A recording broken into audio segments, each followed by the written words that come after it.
Good morning, good morning, good morning. August 18, 2025. Oras natin ay 7:43 a.m. Aga tayo nagising, mga alas 7 pa lang at nagkakape na tayo. At nandito tayo sa bahay sa Tala.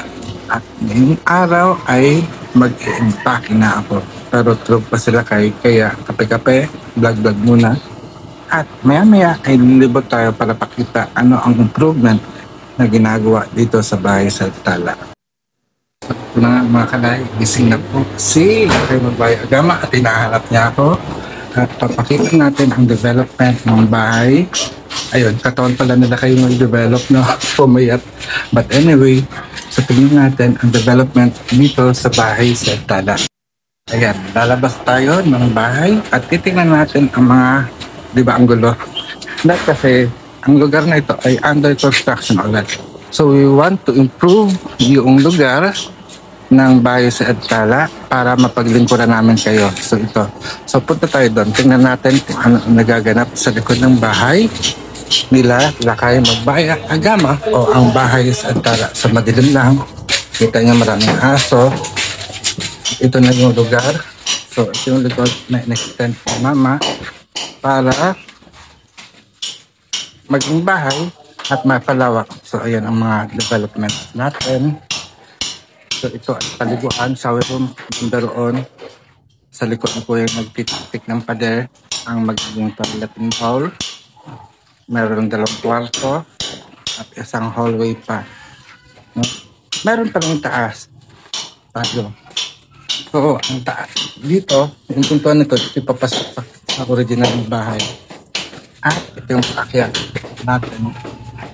So ayusin pa rin natin siya. So kita nyo may wall pa rin. Ito na yung kapitbahay. Supposedly nakasara siya for the meantime, pero ito yung dating garden. But then ang future plan natin is itataas natin ang ating training area. Supposedly sana magkaroon pa tayo ng funds para mapaayos natin yan. So usually dyan nakalagay yung garden ni mama. I don't know kung hindi ko pa rin alam no, ano ang plano natin if we are going to maintain the garden area. Pero mahalaga pa rin kasi sa atin. Ito, pasok tayo dito. So ayan. Ito yung dating kwarto na tinatawag ng isado pa maigit para hindi pumasok yung aso. Yan. Ha? So, itong mga previous training natin, yan sila kay. Previous training natin, talagang nagsisiksikan tayo dito. Ito ang training center. So, excited ako na magawa din ang buong bahay sa Tala.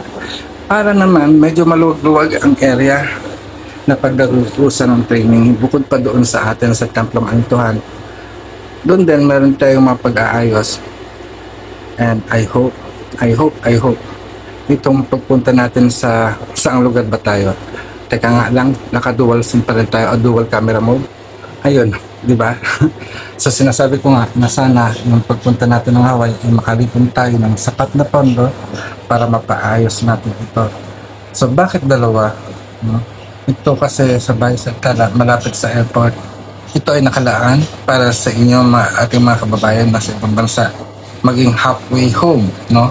Ang ating main temple, pinaglilingkuran natin is yung mga local na tao na kapitbahay natin sa San Jose del Monte, Bulacan para sa kanilang mga karamdamang physical at yun din para mapaunlad na rin ang kanilang buhay. So sana I really pray sa iba pa nating mga kalahi dyan outside the Philippines in diaspora. I hope you will continue to support Hilot Academy of Binabaylan, Templong Antuhan, Luntiang Agama Natural Divine Art Shrine of Feeding at ang bahay sa Tala. So hanggang mamaya na ulit, mag-i-impake na kami nila kayo. So maglalagay na tayo, hindi yata kakayanin ay ating tingnan lang natin kung kakayanin na. Bakit? Natawa ka? Kailang. Pwede naman kasi sa isip. So lahat ito ay maleta for training materials Wala pa akong damit dito.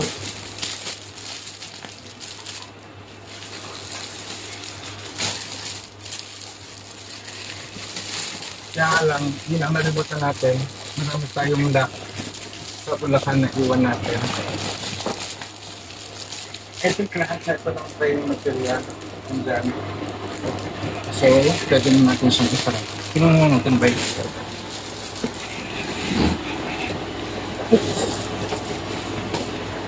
Not good on packing. Even on the packing. Yun, so kasya siya. Timbangin naman natin. Ayan, oras natin ay 6:48 ng gabi, August 18, 2025. Last night na natin dito sa bahay sa Tara at bukas ay talagang gogora na tayo, no? Lalarga na tayo. At sa araw na to, bukod sa ating pag-impake, ay, teka lang, nadidigay ako. Asa na siya? Bumili tayo ng panglock, no? Ng panglock sa ating mga luggage, no? So, bumili tayo sa Save More, tag 75 pesos each, mumurahin lang. Pero, the thing is, bakit ganun? Laging may pangamba. Gusto nating umalis pero may pangamba sa pagbiyahe. I hope sana no, saan man tayo magpunta ay lagi tayong ligtas. Pero ang kaligtasan ay sinisecured natin sa ating sarili. Pero ang destination natin, ipinapaubaya natin sa Panginoong may kapal.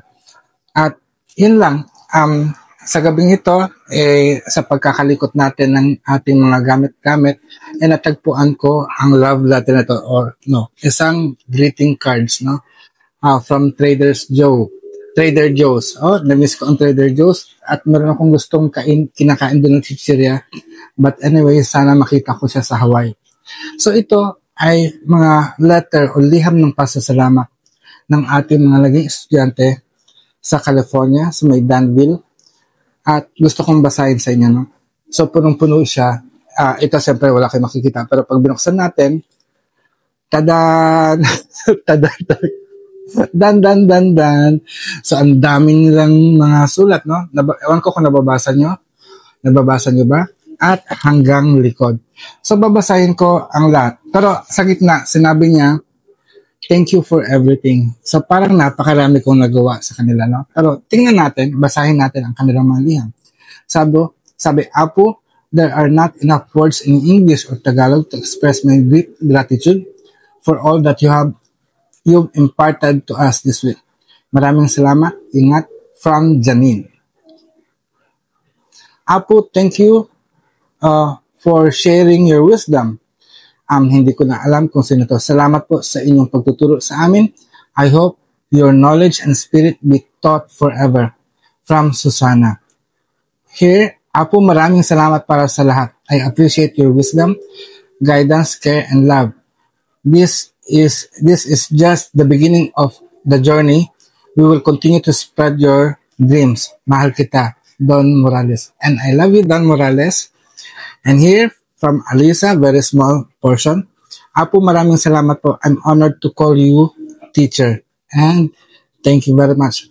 Now, I'm not your teacher anymore. We are fellow, okay? That time, yun lang gusto kong sabihin, no? The moment na nag-aral kayo sa akin, yes, I considered you as a protege, as an, what do you call that? Other protege ay, anong tawag nga doon? Appraisal or the apprentice, no? I considered you as an apprentice student. Pero, pag natapos na kayo ng pag-aaral, we are fellow already. Hindi na ako teacher ninyo, kundi kamanggagamot. Fellow hilot, binabaylan nyo na ako. So, let me continue. Apo, maraming pong salamat at binukas nyo ang daan at puso ko sa paghihilot. From Mommy Betsy, and here again, I'm so happy I finally got to meet you in person. It's such an honor to receiving your guidance and look forward to continuing my learning with you. Hope to see you and Lakay in the Philippines soon. Safe travels by Dayan Yanala Liana. No? You have awakened with your humor. Okay. parang dito ay, sino to? You have awakened us with your humor, love, passion. Thank you from Ruel. Dito sa gilid-gilid, Manong Apo, maraming salamat po sa lahat ng tulong nyo, sa pag-unawa at sa mga pinamana niyong karunungan. VC or NC? Nakalimutan ko kung ano to. Dito, Apo, thank you for teaching us to remember our ancestral healing art of Hilot. My heart is full to know I finally found my medicine. Manong medicine. So, Jeremy. Apo, salamat sa lahat. Thank you for everything. From my personal translator, Joel. Here is Apo. Words fall short in expressing my gratitude for you. Thank you for your teachings and your generosity and your spirit. I hope to spread the healing of Hilot everywhere I go. I would also love to come to the Philippines to learn more from you. Maybe a mentor. Thanks. Thank you again, Apo. Hindi ko mabasa kung anong pangalan niya. Muwer. Hindi ko alam kung sino. Sabi niya, Dan. Oh, Dan. Thank you so much for love and care. I love you. I love you. Sino ka? Hindi ko mabasa yung pirma mo. But anyway, I love you all. Here, sabi, Apo, maraming salamat. I give so much thanks to you, your ancestors, masters, teachers, and guides for all the wisdom that is inside of you.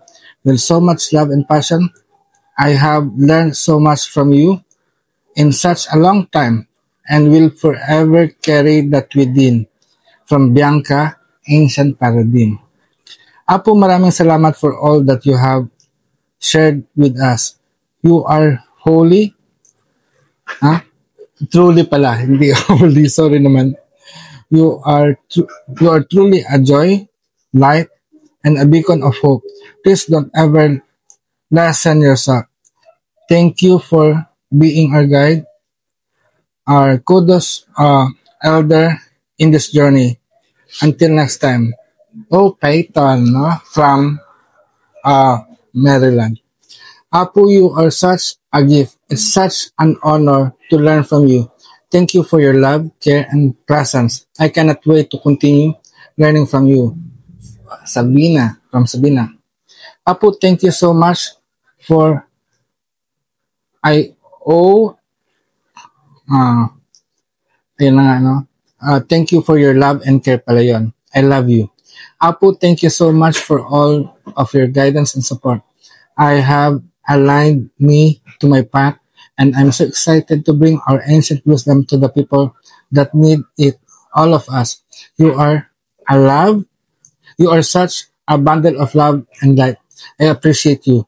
Love, Celine, Dayang Anak Akap. Yes, Celine. I think Celine has a pop-up event, no? I hope you could also support her. And Apo, thank you so much for all of your love and support. So grateful for all of your time and dedication in spreading the practice and education of Hilot. Honored to learn from you and hope to see you and Lakay in the Philippines one day. Love, Christine. Ito, nasa likod na ako, no? Apo, maraming salamat for your guidance and love, sharing your knowledge with us. It is an honor and blessing to learn from you. I feel grateful to be here and will carry this experience always. Jenny Ortiz.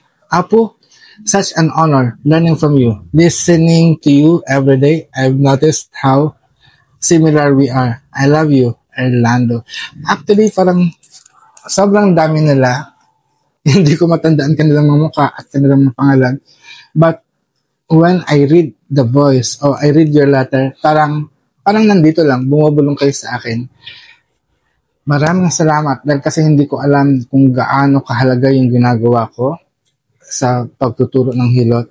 Pero pinakita niyo sa akin kung gaano ka-importante ang mission nito. Ngayon, bukas pala, pupunta na tayo ng Hawaii at hindi ko pa kilalang maigi ang mga taong mag-aaral ng Hilot doon.